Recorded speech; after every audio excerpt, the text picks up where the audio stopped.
Hey everyone, Gill Gross here, and it is time for another mailbag where I answer your concerns, your questions, your observations, your inquiries, and ultimately your comments about tennis and other things. About 48 hours ago, I posted in the YouTube community tab. I also tweeted on my Twitter account at Gill_Gross. Tons of comments, really good stuff. I pulled 18 of them. Hopefully I get to all of them. A lot of good stuff as we approach week 2 of Roland Garros 2021. I'm recording this on Saturday night, so the third round just ended, and the final match of that third round was Roger Federer's win over Dominik Koepfer. It was a 4-set victory. There were 3 tie breaks in the match. The fourth set was won by Roger Federer 7-5, and the first comment is about that. It comes from Wildlife. Were you surprised by Federer's fitness level? So this was a long match. This was about 3.5 hours, and Federer is able to pull through. So that in itself is an impressive feat, but I want to challenge it a little bit. The answer is actually no. That was not my takeaway. Let's just say that. My takeaway from that match was not, wow, Roger Federer can go a really long time at a high level of physical intensity, because he didn't go 3.5 hours. He didn't play 3.5 hours at his full intensity. He simply didn't. His feet were at times a lot slower than they would be at 100%. I thought at times he looked tired, and I think it's a safe bet to say he was tired. The key in this match was that he never let his level dip below a certain point, despite physically not feeling 100%, and he managed his energy. And what that means is you don't go 100% all the time for every point. You pick your spots. You make sure to hold serve. You manage your return games, and you pounce when the moment is right. And, Roger Federer did that in the latter stages of the fourth set to get the break and ultimately the 7-5 win. He did that in the third set to really peak and play an excellent tiebreak after playing a really bad tiebreak in the second set. So Federer had his moments where he raised his intensity and, gave the 100%, reached the movement that he needs to be at. But I wasn't impressed with Federer's fitness level. I was impressed with his focus, his compete, his grit, that despite being tired and despite not really having his best legs under him, he never really faltered to a point to gift Koepfer massive leads. And, this was a very dangerous match for him. It felt a lot like some of his more surprising previous losses at slams. The first thing was that it was at night in very cool yet humid conditions, similar conditions that he lost to John Millman in at the 2018 U.S. Open. He lost to Grigor Dimitrov at the 2019 U.S. Open, also in hot, humid conditions. And Stefanos Tsitsipas in 2019 at the Australian Open was played in similar conditions. And this looked very similar. It was Federer being kind of dragged into the trenches. The conditions were slow, making it very difficult. Inspired opponent, but he kept his focus, and his grit and his compete were impressive to me. And he also got some help from Dominik Koepfer, certainly. Let's stay on this topic. The next one is from David. David says, how do you explain Fed's huge amount of unforced errors? Most of them were certainly not risky shots. Was it physical, mental, conditions? These kinds of figures usually suggest back or knee issues. I thought for the most part it was the feet. It was that he could not maintain the intensity that he needs in his feet to really play flawless, errorless tennis. I think it was 2 things, actually. But if you look at the second set tiebreak, look at the first 2 mini breaks. He tried to run around forehands, and he did not get to the right spot. He did not get all the way around. So I thought that it was mostly fatigue and just movement issues. But then when it counted, when he really needed his movement to be good, he could get there. But he was managing his energy, which is natural. He knew that he's not going to be at 100% fitness right now. And let me get to the second reason, and then I'll tack something on here that I think everyone should know heading into the Matteo Berrettini match. Everyone should know what I'm about to say. But the second thing are the conditions. Federer could not do anything on his backhand. He couldn't do damage. The conditions were too heavy. It is a power problem, okay? And it's not about the fact that he has a one-handed backhand, because Stan Wawrinka would be advantaged in those conditions. Dominic Thiem would be advantaged in those conditions. Roger Federer has a bit of a power deficiency, not a really big one, just a very small one. It's a tad on the backhand side, which is not a problem on the quicker surfaces. He makes up for it with how early he takes it, his variety, obviously his precision, mostly how early he takes the ball. But on clay, it helps to have that extra bit of power that Roger does not have. He does not have the ability to hit through the heavy conditions on his backhand. So he just had to trade it. He really couldn't do much damage with it. Forced very few errors. Didn't put that much pressure on the backhand side. Hit certainly very few winners on that side. So that's difficult for him. And then on the forehand, he just needs to hit it a little bit better than he would normally need to hit it. But I think it was more a problem on the backhand. The backhand just wasn't damaging. And the serve. How about the serve? Wow, a massive difference between the Marin Cilic match, which he played in the daytime, versus this match. You look at the numbers this match, and I think Federer ended with 6 aces. But if you look at the Cilic match, he hit 117 first serves, 16 aces in 117 first serves. When Federer served his 117th first serve in this Dominic Koepfer match, he had 4 aces, a total of 4 versus 16. That's a lot of that is just cooler temperature at night. A lot of that, and the humidity, which slows things down. Also, I mean, an opponent who stands a little bit further back on return, maybe a little bit more agile, but shorter than Cilic, doesn't have the long wingspan. So serve speed was a little bit down in the third set. What was it in the fourth? Let me take a quick look at that. So that also plays a factor, and that goes back to the fact that he was tired. He wasn't some kind of physical animal in this match in an unexpected way. He was tired. Yikes. Oh my God. His average first serve speed in set 4 was 99 miles per hour, guys. He was exhausted. 99. So let me paint this picture here, and I'm doing this live because when I looked at the set 4 average serve speed, I had no idea it was going to be that low. But let me paint you the picture here. Marin Cilic match, I know he averaged 112. Set 1 in the Koepfer match, 112. Set 2, 112. Here's where you're going to see the dip. He did get tired. Set 3, 107. Set 4, 99. It was not some kind of physical dynamo performance by Federer. He did get tired. He just managed it. The thing that I wanted to make sure that I said before I move on from this match, Federer hinted at the possibility that he might withdraw. He left it open. I don't have the exact quote here, but I just think you should know that he said basically, we need to evaluate, we need to see if it's worth continuing to play, if there's any risk in continuing to play, or if this is a good stopping point, is basically what he said. He didn't say, I'm thinking about withdrawing, I might withdraw, I should withdraw. All he did was hint at the idea that it is within the realm of possibility, because he just doesn't know how he's going to recover from this. It was 3.5 hours, nonetheless, regardless of how he managed his energy. Okay, let's try to get through these quicker now. This one from Jimbo. Tennis. Iga has looked dominant like Nadal. Do you think she's starting to get that king of clay aura where her opponent feels defeated before they walk onto the court? She's bageling and breadsticking her opponents at such an incredible rate. And after obviously going all the way through the tournament last year, everyone is very well aware of what she's doing.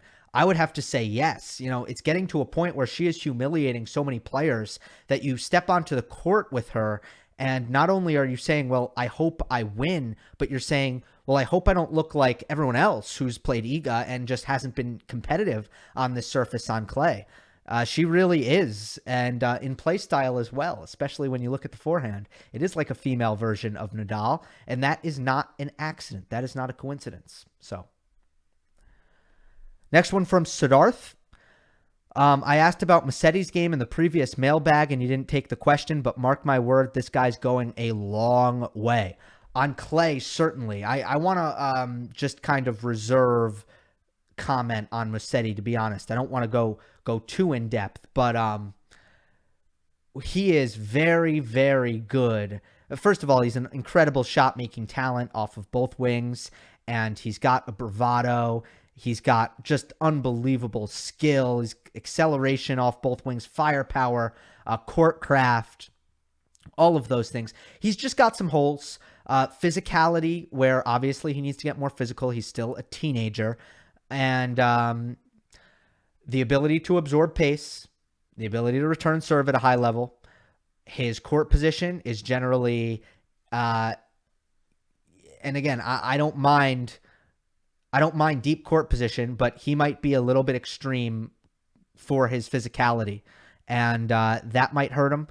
And also the serve, similar to Jannik Sinner, he has development to go with the serve. Yeah, he's bright future. I want to see how his results translate, because it seems like right now his game is really built for clay, and I'd like to see how his skills on other surfaces develop. And I also want to see him play Novak Djokovic. I want that information, because he does have some good wins, and I'm going to read them off in a moment, because he does have some good wins. Let's see. Diego Schwartzman, Grigor Dimitrov in Acapulco. He beat FAA on clay. He beat Hubert Hurkacz on clay. He beat David Goffin in the first round here. He just beat Marco Cecchinato in a good 5-set contest. So he's beaten some good players, but none of them represent his real kryptonite, which is the big hitter and the big server, and that's where Musetti has struggled in his young career. And let's just see if he can. Let's see if he can get Djokovic's first serve win percentage under 75%. Let's see if he can do that. Let's see how he looks. From Sandeep, only answer this if Medvedev beats Opelka today. How much of a chance does he have of reaching the semifinal or the final? So, one of my big things all tournament long was don't be surprised if Medvedev wins some matches. And I'm not going to do more harping on why. But no, I still see, I don't think there's much of a chance that he goes that deep at the same time. I just think people really overreacted. I was very early on the bandwagon of Medvedev is not going to be great on clay. I mean, I was even in 2019 when he had results, I didn't think that he was ever going to be something on clay. And then everyone just totally overreacted by a string of tournaments where he had bad results. He's, first of all, a volatile competitor, an inconsistent guy in general. He goes on bad streaks. But also, if you were watching the matches, you just know that he wasn't quite competing. So the question remained, if he competes, he still has a lot of skills to be a player who's going to win matches. But I think that Medvedev is probably somewhere between like the 6th and the 12th best player in the world on clay, somewhere in that range. Right now, he's number 2 in the rankings. He's a top 3 player in the world on the quicker surfaces. Him and Djokovic are probably 1 and 2 on indoor hard courts. So Medvedev gets worse on clay, but he doesn't become a guy who's just going to lose in the first round every tournament. And I've just been flabbergasted by kind of the doubt thrown his way when he's playing a match like Tommy Paul, and people are acting like it's a 50-50 match. Again, the days of Boris Becker and Pete Sampras are over. You're never going to see a guy who's the second best player in the rankings who can't win a match on clay. It's just not going to happen ever again unless things change. Or I'm going to say in the current era, it's not going to happen. At the same time, he shouldn't beat Tsitsipas or Zverev on this surface. He shouldn't. Offense still comes hard. If you watch the first set against Tommy Paul played a great first set, and I think I'll get to him a little bit more later. When Medvedev was a little bit pressing and desperate for offense, you saw him struggle a little bit and make errors because the offense still doesn't come easy. He is not a player who is going to be the full package on clay. which on some surfaces, he's the full package. He can dictate, he can punish you, he can trade from neutral, and he can defend. On clay, he can trade and he can defend. He's not going to be a punishing offensive player. So that diminishes him. I don't think he can reach the semifinal or the final, but I do favor him against Cristian Garin. I do. I just think he loses in the quarterfinal. Jose Moreno on the Medvedev topic asked for a Medvedev assessment so far, please. So let's see. Again, in his first round match against Sasha Bublik, that is a great matchup for him because Bublik is so kind of impatient and a little bit, he struggles out of the corners a little bit, and basically Medvedev could force errors. So actually Medvedev did have offensive capability in that match because Bublik's just not a good enough defender to frustrate Medvedev's offense. So that was like a non-contest, a very good clay matchup for Medvedev. After that, Tommy Paul, an excellent player, but Medvedev was tremendous in his trading. He was really, really great. And, you know, just the areas where Medvedev is better than Tommy Paul on all surfaces is the areas that Medvedev was better than Paul in this one. After dropping the first set, again, Paul played excellent, but Medvedev was a little bit impatient. As soon as Medvedev got patient, defend, trade, the depth was really, really great on a consistent basis. He wasn't missing. Paul gets nothing to attack, and Medvedev had better shot tolerance. Simple as that. More patient, better shot tolerance, but also deep trading. So Paul had a lot of trouble finding his offense, and he ended up making a lot of unforced errors. And then against Riley Opelka, look, Medvedev's got a great return of serve, extremely difficult to ace, difficult to finish, and Opelka is I don't have much, you know, I missed a lot of this match, but Opelka, I think, struggled to finish on a consistent enough basis. He made some bad errors. It seemed pretty routine for Daniil Medvedev, all in all. Opelka's like Bublik, though. Medvedev can play offense against Opelka on any surface, right? So that's a good matchup. Now, Garin's a guy who's going to defend really, really well. It should be his most difficult match. I just think he gets through it. So it's that. I don't want to get too in the weeds of Medvedev Garin, to be honest with you. But my overall assessment, he's letting his skills give himself a chance to win matches. Mentally, perfect. Confident, honestly. You know, he's confident in his abilities. He has expectation for himself. So he's giving 100% effort. He's focusing. He's not panicking. And he's playing with patience instead of frustration and trying to force it. So he's playing good. He's playing well. English, Gill. Come on. All right. All right, let's take this next one from Denise. Gill, great show. I never miss a single episode. Thank you. I would like you to discuss Nadal's service. I've noticed it's below his standards, ranging about 60% first serves in, with not a solid defense of his second serve, 66 against Popyrin, 52 against Gasquet. Do you feel it could become a liability against better returners that he might face ahead? And doesn't it give him an edge in a potential semifinal against Djokovic? Denise, I would take solace, if I were you, in the Rome final. Like, when he needed his serve, he just stepped it up. He did. So that's what I would feel good about. His first serve win percentages have been pretty good. 81%, 84%, and 79%. So that's good. And then for the second serve win percentage, Gasquet was just the only blip. I have my stats, I think, a little bit differently than you, because what did you say? 66 against Popyrin. Yeah, no, it was 56. So 56 against Popyrin, protecting the second serve. 47 against Gasquet isn't good, but then back to 55% against Cam Norrie. I just don't think that's so bad. So that's what I'd say. I don't think it's awful. Here's the biggest problem with your comment. Or here's how I would say that you shouldn't worry here. first serve percent of first serves in. I don't care about that stat very much. I really don't. If you are winning a high percentage of your first serve points and you're protecting your second serve, to me, you're serving well. I would much rather Nadal get 60% first serves in, and so would his coaches, and he wins about 80%, than if he gets 70% first serves in and he's only winning 65% of his first serve points. So you might say, well, he's making more first serves. Great, good for him. He's not winning the point. So what does it matter? So I would say keep an eye on win percentages, less so percent in play. And that's how I think you should better evaluate the serving.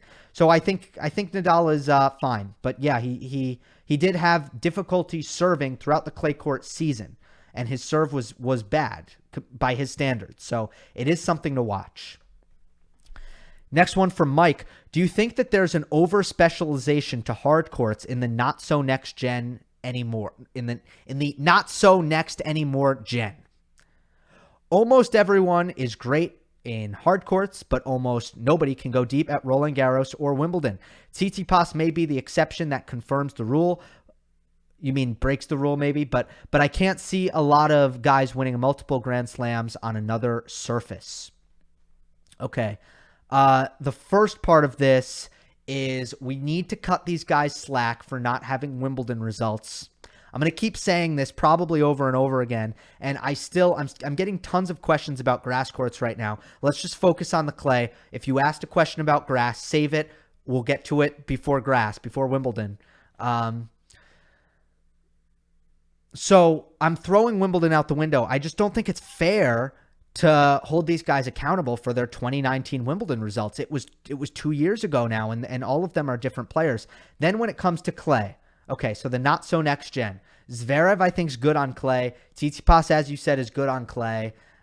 Shapovalov is decent. I mean, he's better on hard courts, but he's not that much. He's had some good clay results. I'll put it at that. He made a Rome semi.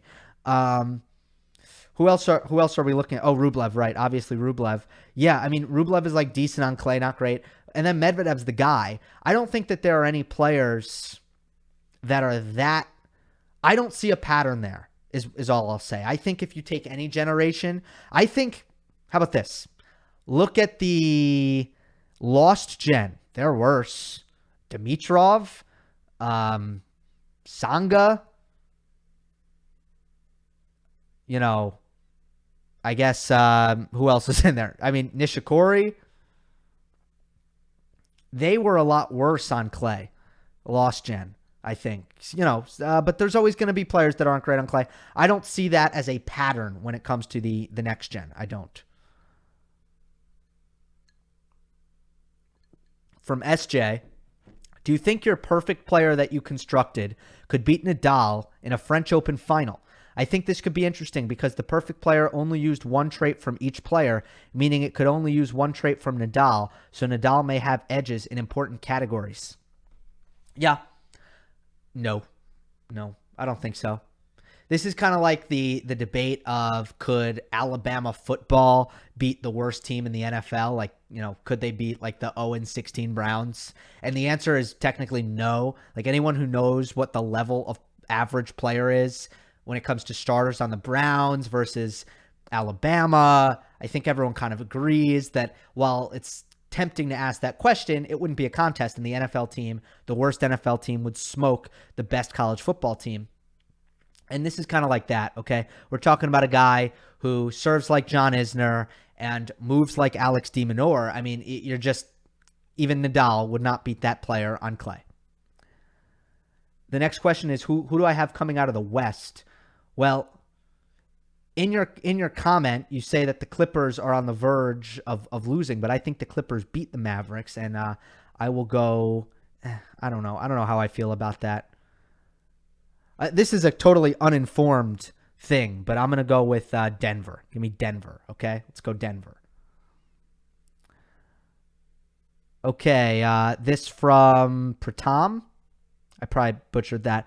What is your take on roof and night matches at RG and Wimbledon? These facilities go well with hardcourt, but it feels odd to see matches on natural-looking grass and clay surfaces not being played outdoors under the bright sun. I feel they're becoming too much business-focused.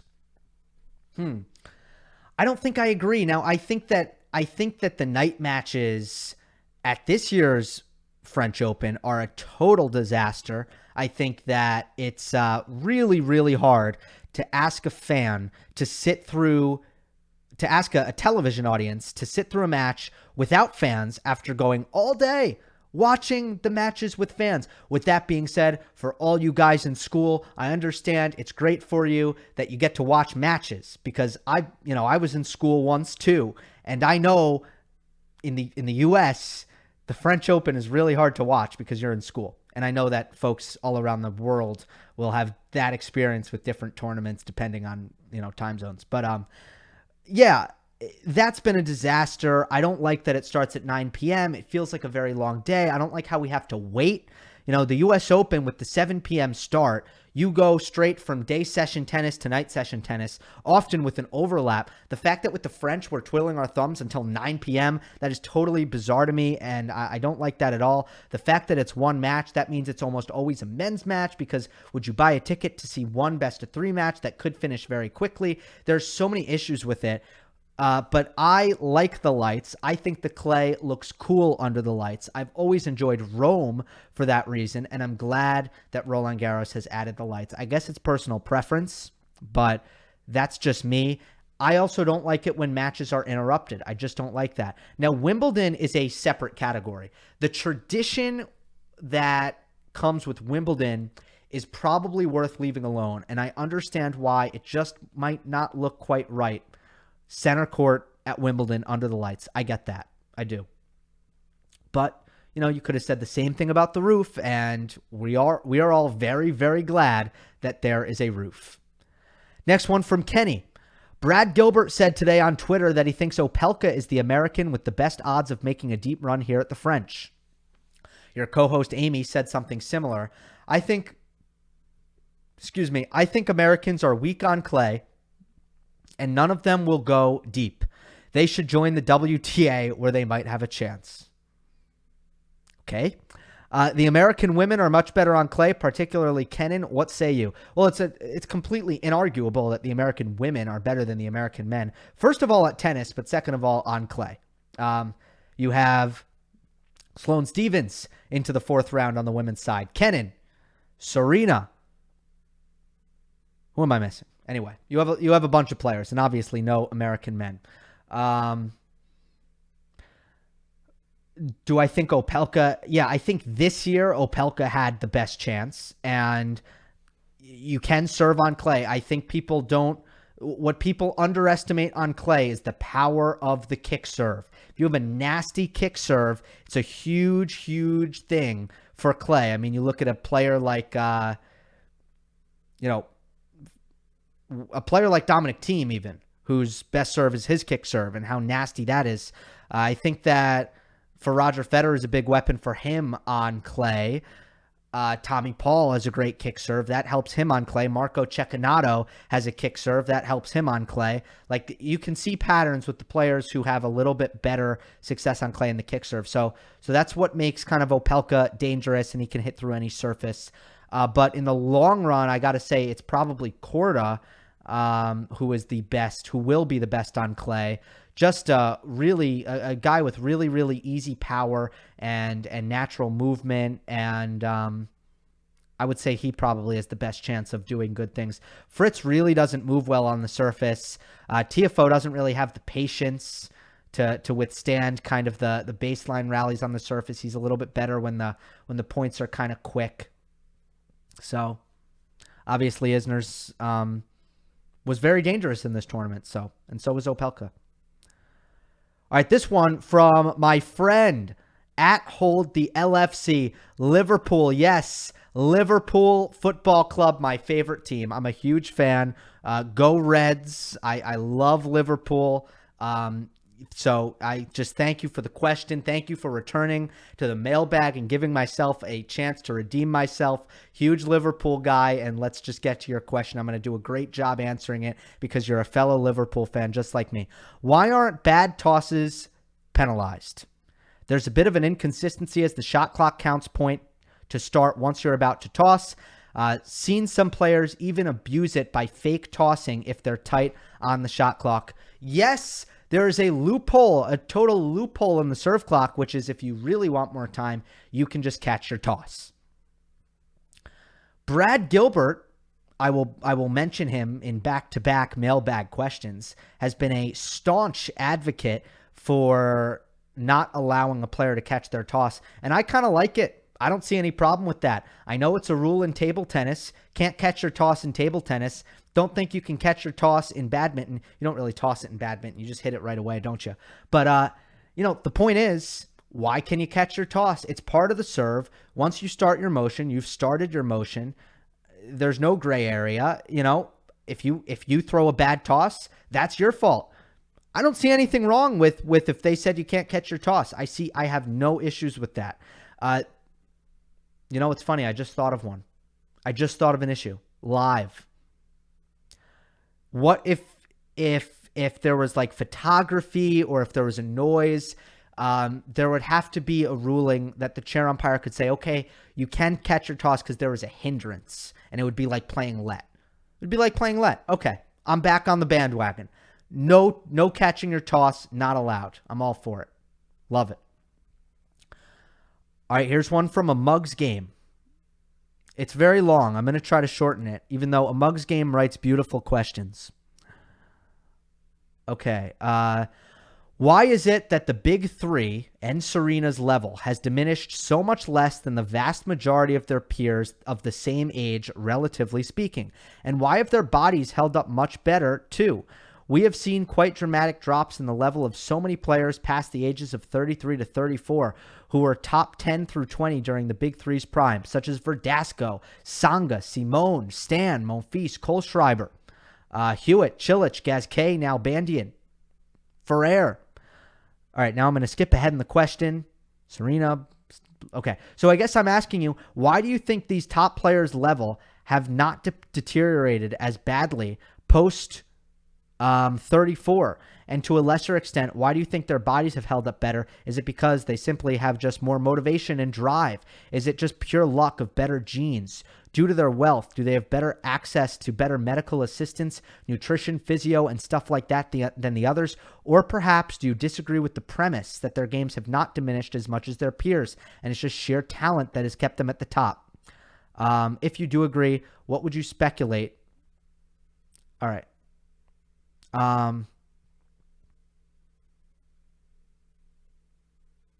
Maybe you can think. Okay. All right. Great question.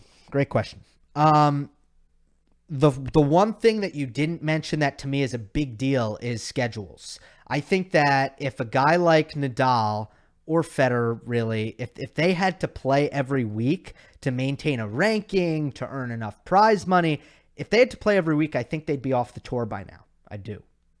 So that's a big deal. The ability to manage one's schedule, which is a privilege afforded to you towards the top of the game, and it doesn't exist as much towards the bottom of the game. But I do think that lower ranked players should really start to consider it more, and I think they will. I think that's coming. We're gonna see this kind of make a wave. It kind of Federer maybe was a bit of a pioneer in this space, and it's kind of now you have Novak and Nadal doing it a bit, and you're gonna see more players do it, in my opinion. So that's one thing. In terms of like having, really good physios and good recovery resources and stuff, that is important. But I do think a lot of players have that, not just them. I think that they have diminished athletically, but their abilities as champions and the first of all, the mentality of a champion never goes away. So that's one thing, the mental.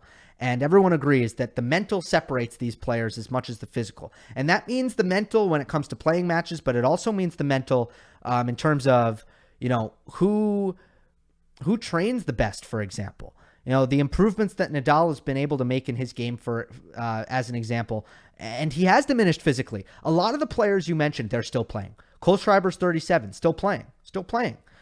why is he worse? Well, he's slower. He's not as athletic.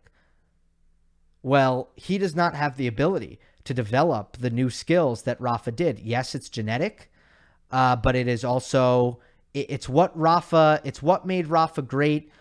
It's what made Rafa improve enough from the age of 10 to 18. That special it factor, the ability to improve yourself, that's the same thing that made him better from 30 to 34. Same thing. Same exact thing. And that's true for Djokovic and it's true for Federer. It's the same exact thing. So it's a marvel. It's incredible what they've done. A lot of it is superior talent that just doesn't go away. Managing your schedule, taking care of your body, and all these things kind of work out for themselves. I don't think it's really about motivation. And I don't know how many other theories that I feel the need to debunk that may be floating out there. Adaptation. And it's different for all of them. I think Novak really, and I'm going to get to a question on Novak, I think that kind of refers to this. Let me try to find that now. But it is different for every player. Yeah, so here's one from Medezio. You often talk about Djokovic losing physicality and that being the main reason why he has trouble generating his own offense. But you also said his body is not showing signs of aging as much as Federer and Nadal. Do you think that his lack of power is the result of aging, or do you think he can do something to regain some of that strength that made him win RG a few years ago? Yeah, just thank you for this comment because you're holding me accountable for something that I say all the time, and I could see how that could be confusing. So it's nuanced. When I say Novak is not showing signs of aging, I'm talking about specific aspects of his physicality, particularly his agility and his court coverage and his explosiveness. Anything that has to do with covering the court.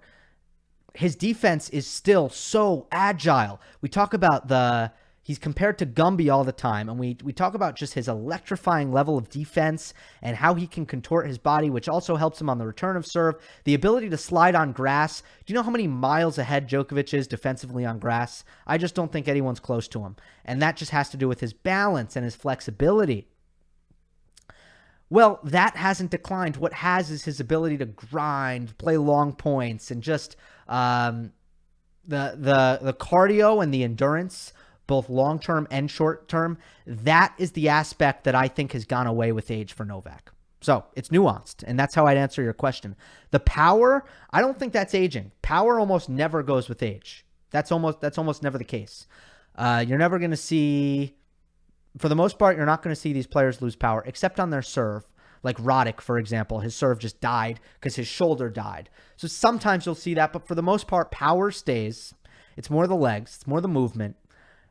The power might be a result of the elbow, though, the elbow injury. I'm not sure. Or just his body transformation, losing strength. I don't think that might not be aging, though, because some players gain strength with age. So that just might be diet and training program. All right, let's go to Pablo Fernandez. This might happen on Monday. Federer versus Berrettini, Nadal versus Sinner, Djokovic versus Musetti. How amazing would that be? The big three versus Italy's finest. Your comments on that, please. Yep, and it happened. It happened as of recording it. It is the big three versus Italy's finest. I'll give you a quick preview jobs on all three of these. How about it? Djokovic versus Musetti. Musetti, again, he's got a lot of good wins. I spoke about him earlier, but none of them are... He has not seen close to the level of Djokovic, other than his match against Tsitsipas, which he did win a set, but the other two sets were not competitive, and I never felt like Stefanos was threatened in that match. I think that Novak is going to take advantage of what are still large holes in Lorenzo Musetti's game. I don't think he likes it when players rush him. They take time away. They put pressure. They make him uncomfortable. When Musetti is supremely dangerous is against opponents who give him time and do not put him under as much pressure. And then he really does a tremendous job of hurting you. That's just not Novak Djokovic. I don't know that Musetti is going to like Djokovic's level of returning. I don't think that Musetti is going to do a great job winning points against Djokovic's first serve and his first strike tennis, which has been excellent for Novak all tournament long. I think Novak might do a really great job taking advantage of Musetti's court positioning with his drop shot, his excellent backhand drop shot. I think it could be a big match for that. And with some serve and volley and mixing in some net play as well. So I think Djokovic rolls, to be honest, but let's see how it goes because it's still unpredictable. We don't know where Musetti's at because he hasn't faced a lot of tests like Novak. Nadal versus Sinner. This is a really difficult matchup for Nadal. I really do believe that. I think seeds 10 through 20, Sinner is as difficult as anyone. Probably the worst person Nadal could draw in seeds 10 through 20. It's because of his backhand. It's because of it. It's because it's such a powerful and heavy weapon. I think Nadal should hope that the conditions are lively. Let's see where he's scheduled because that will help him put Sinner on the defensive more and put a little bit more pressure on Sinner on the run and when it comes to his defense. What is so difficult for Jannik Sinner is that Nadal is going to completely neutralize his serve. And that is to be expected. With the level of Sinner's serve versus Nadal's return, it'll be completely neutralized. And to ask Jannik Sinner to win a match against Nadal at Roland Garros based off of winning neutral rallies, just that, you have no serve to help you out? Oh, that just seems impossible, doesn't it? Doesn't that seem impossible? So I do not, I think it's going to be entertaining. I think Sinner challenges Nadal, but in a good way. And I think Nadal gets through it. 5-0 sets, but all of them close for the most part. And Sinner served for the first set against Nadal last year. Federer versus Berrettini. Skill for skill, we know, I think Federer's right there. I just, physically, I don't think he can do it. So I favor Berrettini for that reason. It's just all about Roger's physicality. I do think he can win the match. If Federer happens to be fresh and if his legs are feeling good, I do think I favor him. I think he's playing great. I think Berrettini is also playing great. But overall, in the grand scheme of things, taking into account what Roger Federer has from a fitness standpoint, I favor Berrettini. Comes down to that. Okay, we only have a couple more. This one from Andrew. In another video, you noted the change in conditions at RG since last year, unique circumstances. Do you feel that this is helping or hurting any players in particular? Side note, enjoying the content and the short videos throughout the week. Thank you, my guy. Thank you. First of all, the scheduling plays a big factor. Is it raining on the clay? That plays a big factor. Is it night? Is it day? What's the temperature? The conditions seem to be changing a lot with the weather. But that aside, let's just say it's playing like it did in the early stages of the first week, which is faster and livelier. The conditions that allowed Isner and Opelka to go deep, for example. I actually don't really think that helps or hurt any player in particular. Let's first talk about the Nadal-Djokovic matchup. Okay, Djokovic likes it when the ball bounces lower and the court plays faster. Novak likes that. But that will not be the conditions ever because it's either going to bounce lower and slower, which is not what Novak wants. He wants faster, or it's going to bounce higher, which is not what Novak wants, and faster, which is what Novak wants. You see? So it's never going to, the conditions on clay at Roland Garros, it is never going to be double check mark for Djokovic over Nadal. It is always going to be that Nadal likes the conditions and that there's something about the conditions, whether it be the speed of the court like last year or the high bounce, which is generally the case, that Nadal is going to thrive in. So not really. And then when it comes to Tsitsipas Zverev, off the top of my head, not really. I don't think that the changed conditions are going to swing the pendulum much. Let's just, if we're assuming that that is the semifinals, for example, just to jump ahead. Alrighty, this is the last one. I'm glad someone asked about this. This is from J, the letter J. Fokina played extraordinarily well against Ruud. Really impressed with his ground game and attitude. He needed multiple match points to close it out, but he pushed through it and won in 5. As a tennis fan, you gotta recognize special moments like this because it's important for their careers. What ranking do you think Fokina is going to obtain, and who of the established pros would you compare his game style with?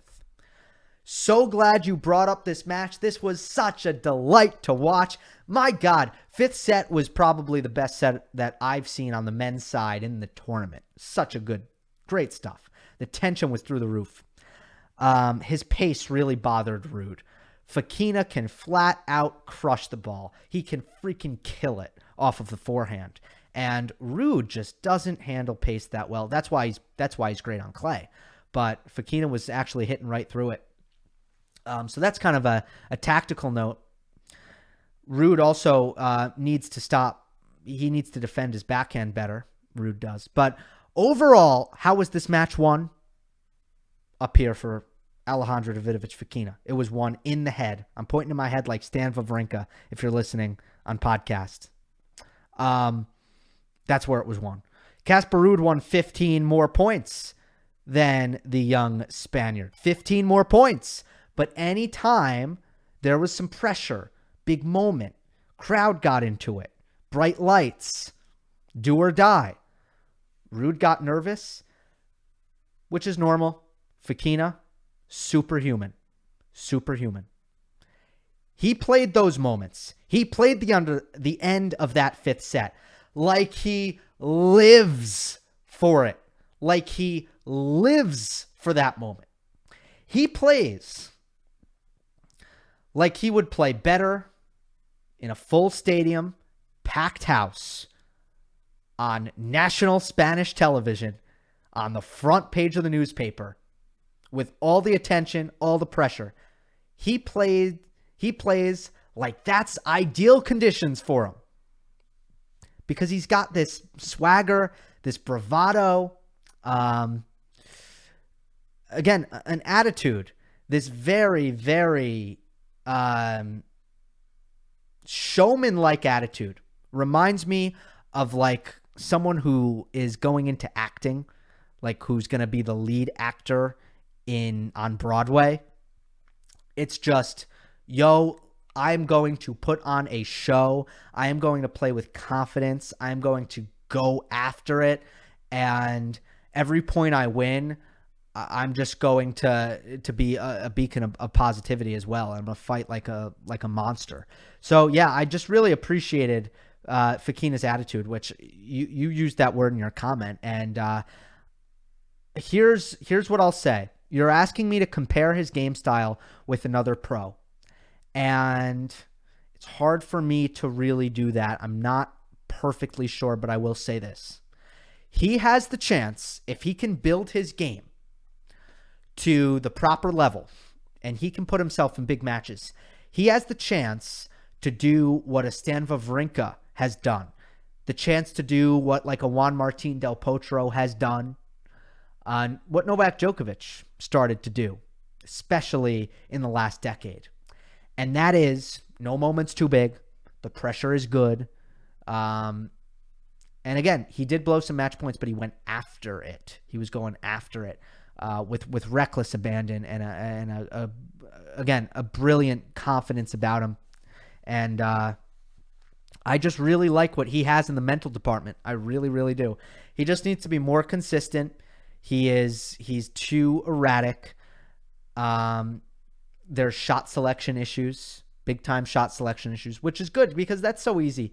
It's not easy to fix, but very, very fixable. He's a great athlete, very talented. And I really am a big fan. I hope that he is a top 10 player in his career, and I think that he has a good chance to do it. All right, that is all I got. This has been the Mailbag. Make sure you're following me on Twitter at Gill_Gross, and I will continue my Roland Garros coverage throughout week 2. Hope you enjoyed. Don't forget to subscribe, and I'll see you next time.